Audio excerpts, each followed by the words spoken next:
Well, good morning, everybody, and welcome to another episode of Sergeant K's Corner. And in this episode, being as it is early March, I'm going to give a shout out to women. This is Women's History Month, and just want to give a little shout out to the women, particularly women who are or have been military police. You know, I'm kind of partial to military police myself, and what I wanted to talk about today was women. You know, women are very special, and through history, probably not treated as well as they could have been treated. Okay, they haven't been. But there have been a lot of women who have made contributions to the world and to the United States that we need to celebrate. And certain things that we need to do and certain things we need to stop doing to honor women. One of the things we need to do is we need to teach a little bit more women's history in the schools. You know, they teach toward exams in schools now. Like, for example, here in Illinois, you have to pass the Constitution test. Well, that's great. Everybody should know the Constitution, the federal Constitution, and the state Constitution. But they also should know our past and where we came from to get where we are today. If you don't learn from the past, you're likely going to repeat the mistakes of the past. So you have to learn those things. And celebrating women is a big part of American past. And, I pulled a couple of them out. I looked them up, and the one that comes to mind to me is Amelia Earhart. Before she disappeared in flight, Amelia Earhart had set multiple aviation records. From a very young age, she knew she wanted to fly. And she did. She went for it. And I appreciate that, particularly because as a dad, I have 4 daughters. 4 daughters. If you want to get gray hair, raise 4 daughters. They bring home some of the worst boys when they start dating. It's guys, the good part about it is eventually that does go away and it does stop. But I always teach my daughters that nobody has a right to put a limit on you or a limitation on you except for you. I've always taught them that. It's because, there is, well, you can't do that, you're a girl. And, when I was 6 or 7 years old, I'm sure I probably said that to a girl or two that I went to school with. Yeah. In fact, I'm very, very sure that I did, because 6 or 7-year-old boys are stupid. And we haven't learned about girls or anything like that yet. There's another one, Madame Curie. She developed the X-ray machine. Do you realize that we don't have X-rays? We don't have I almost said MREs. Whoa, there's a little bit of military training there. We don't have the MRI. We don't have any of that. She also was the one who coined the phrase radioactive. And that woman won 2, not 1, but 2 Nobel Peace Prizes. That's right. And then there's, of course, Rosa Parks. And the only picture I could find of her was a picture with of her mugshot with her number up in front of her chest. That's really degrading. I think that one, yeah, it probably should be up there because people need to know she got arrested for refusing to give up her seat. But I don't think it should be the first picture that comes up. And Sojourner Truth. And then there's also, internationally, there's people like Golda Meir, Anne Frank. So women have made a big contribution to the world, and they had to fight. They had to fight to get the ability to vote. At one point in time, women weren't even allowed to vote. Now, to me, that's crazy because ever since I was a kid, I'm in my 60s, 62 to be exact. Women have always been able to vote. But we still do a disservice to women. There's this thing called Title IX, okay? And while Title IX covers a lot of different areas, it does require that women have equal sports. Okay, so for example, if they got a boys football team, or a boys soccer team at a school, they need to have a girls soccer team. Those girls need to be given the opportunity to play sports. If they have a boys basketball team, they need to have a girls basketball team. I think the most ridiculous part of it is that they count cheerleading as a sport. Okay, cheerleading is very physical. I have granddaughters that do it, and they get thrown up in the air and land and all that good stuff, and it is very physical. I don't know if it's a sport. I would say it's more of a physical activity, but I don't believe golf is a sport either. I think golf is a precision game. Anyway, I digress. But one thing we have done since I've been around, since the 60s, is sold women on a bunch of garbage. Example, abortion. Selling abortion as women's health care. There's nothing healthy about abortion. There is nothing healthy about abortion. It's not healthy for the woman. It's not healthy for the baby, certainly. There's nothing healthy about abortion. Calling it women's health care, to me, is semantical deception on the part of liberals.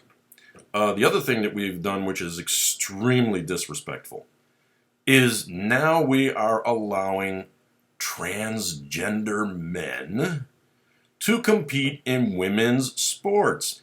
And if the women squawk about it, if they stand up and say, no, this is wrong, they're being called haters and they're being persecuted for that. If you are a male, you have no business in women's sports. Period. I don't care if you identify as a woman. I don't care if you're in the middle of transing over to being a woman. I don't care. You can take hormone therapy. You can have your boy parts removed, whatever it is that you're looking at doing. But it still takes chromosomes to make you a boy or make you a girl. And if you have the chromosomes of a boy, you're a boy. If you were born a boy, you're a boy. If you were born a girl, you're born a girl. So essentially what you're doing is you're taking the equality opportunity away from women in their sports and saying, well, no, we want to compete with the girls because I identify as a girl, but I suck at men's sports. I don't think that it's appropriate. And I think that calling a woman a hater because she doesn't want a man participating in her sport is degrading to women. It's completely degrading to women. And frankly, I'm surprised that more women's organizations have not spoke up about that. Title IX was designed to give equal opportunity to people with ovaries, people who are born female, okay? Not somebody that decides all of a sudden that they want to be a woman, okay? No. You need to go and you need to compete with the men, and if you have some kind of issue, you need to see a psychologist or a doctor or a psychiatrist or whatever it is, but you're not a woman. You are not a woman. I'm sorry, Bruce Jenner is not a woman. Bruce Jenner is still Bruce Jenner.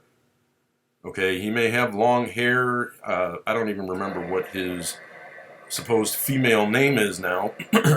But, man, Bruce Jenner, one of the greatest athletes in the history of the world.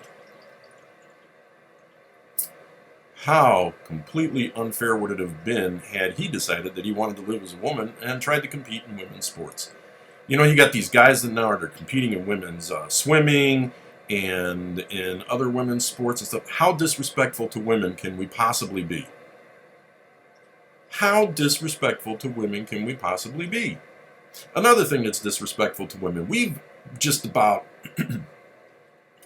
drove it into their skulls that a woman has to have a career or she's nothing. Wow. Women have the greatest influence on children and the nuclear family. Let me tell you something. As much of a regular Joe as I am, and I do pitch in around the house. I help clean the house. I live in it. My wife doesn't live in it by herself. She doesn't do it. My wife works. She has a career. Okay. I help clean, and I cook dinner about half of the time. And, when she's got her honey-do list, I do my best to get that honey-do list done. But there was a period where she was a stay-home mom. And she had the greatest influence on my kids because she was with them all day. You want to change the world, you start when they're little. The Bible tells us to train up a child in the way they should go, and when they get old, they will not depart from it. Well, moms are by nature nurturers. And once the kids were old enough, she got right back to her career. In fact, she went back to college, and we paid for her to finish her college. Why? Because she's no less important in this relationship than I am. Okay, that's a husband and wife, equals. Okay, equal but different. Equal but different. So we need to stop telling women that are staying home with their kids to raise their children that what they're doing is not important. It's the most important job there is. It is the single most important job there is for families. They take care of the families. We go out as guys and we do our part and we come home and then like I said on the episode that I did when I talked about loving your wife, you're going to come home because you've been working all day and she's been home all day. Well, guess what? She's been working all day too. And she really does not want to come in the door and, have you open your mouth and be disrespectful to her. Now, that doesn't mean that a woman who has a career should feel ashamed about having a career. No. If that's what you want to do, that's what you do. But let's not shame women who stay home to raise their children.